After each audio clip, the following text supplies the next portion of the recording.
Kung minsan talaga maloloko ka rin sa mga ginagawa mo. Kasi ang history nito guys ay galing na sa ibang mga gawa. Ang history kasi nito nung dinala dito sa atin ay pitik na pitik yung relay niya guys. Walang tigil sa pagpitik yung relay, ibig sabihin nagpo-protect. Tapos pag pinapa-under ko, tinihipo ko, napakainit nung side na to guys, yung left channel. Nung pina-under ko naman siya, binypass ko tong left channel guys. Ito lang pina-under kong OTP dito. Okay naman siya guys. Wala namang problema yung sounds niya. Nang pinipilit nga nating paandarin ay nasiraan pa tayo ng dalawang OTP. Yun naman pala dati nang sira tong speaker selector niya guys. Tingnan nyo guys, di na gumagalaw yung lobe niya. Nung tinanggal ko na nga itong speaker wire galing sa speaker selector papunta dito sa speaker terminal guys, dito na tayo nagkaroon ng problema. Pinutol niya na kasi yung ground dito guys para idikit dito sa ilalim. Ayan guys, direktan niya na yung mga ground dito. Ito ngayon yung nakita kong pinaka problema guys, kasi yung left na channel dito guys, idinikit niya pati dito sa ground guys, kaya nagka shorted yung pinaka speaker terminal niya. Kaya kung i-actual testing natin guys, ito siya guys, oh, shorted yung kanyang positive negative sa left channel. Sa kabila.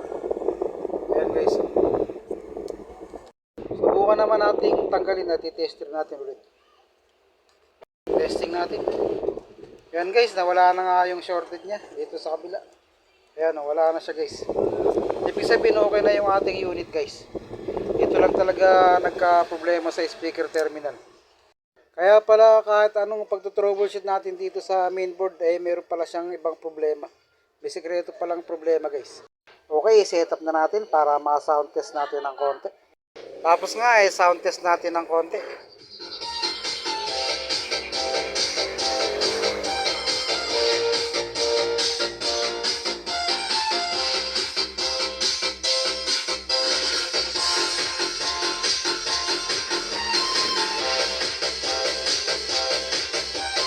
Okay na siya, nag-normal na rin yung kanyang heatsink, di na rin umiinit yung kanyang mga OTP.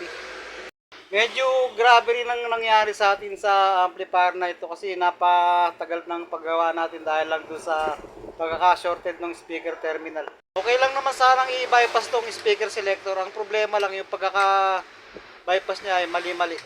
Wala rin naman to masyadong gamit lalo na't kung gagamitin lang sa loob ng video okay, naka-permis naman to guys. Ang problema lang yung pagkakamali niya ay naging parusa pa para sa iba.